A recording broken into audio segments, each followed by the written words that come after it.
খোদা এইয়া কি কইলে শরীফুল রাজ। বুবলির বিলাই চোখ নাকি শরীফুল রাজের খুবই পছন্দ। ও মোর আল্লাহ, এখন কি হইবে? এখন তো পরিমণি আবারও কোনো স্ট্যাটাস দেওয়া শুরু করে দেবে।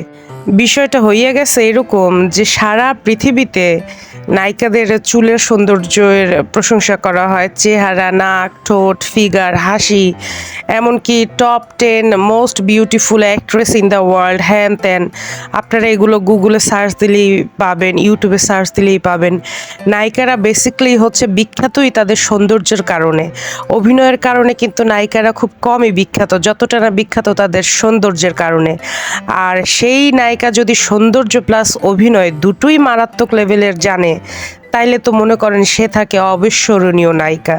এখন বুবলি হচ্ছে একমাত্র নায়িকা যার কেউ কোনো প্রশংসা করতেই পারবে না। যদি কোনো ডিরেক্টর করে, প্রডিউসার করে, গায়ক করে, নায়ক করে, কাম সারছে। তার মানে হচ্ছে বুবলির সাথে নিশ্চয়ই তার প্রেম খেলা চলতেছে, নিশ্চয়ই বুবলির সাথে এর কোনো লটর পটর চলতেছে। কিন্তু আমরা আজীবন দেখা আসছি যে নায়িকাদের সৌন্দর্যে মুগ্ধ থাকে নায়ক থেকে শুরু করে প্রডিউসার, ডিরেক্টর, এমনকি প্রত্যেকে সাধারণ দর্শক থেকে শুরু কইরা। আমি খুব কমই দেখছি যে মানুষের বাসায় হচ্ছে নায়কের ছবি টানানো থাকে। সব জায়গায় দেখছি যে নায়িকাদের ছবি হচ্ছে মানুষের বাসায় টানানো থাকে। নায়িকারা হচ্ছে সৌন্দর্যের প্রতীক।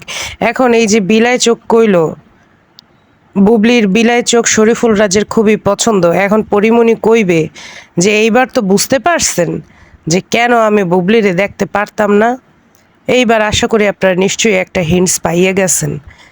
তাদের ভিতরে আসলে আগেই অনেক লটর পটর চলতেছিল যখন তারা শুটিং করতো। আমি এগুলো অনেক সহ্য করছি, এইসব আর সহ্য করা সম্ভব হচ্ছিল না।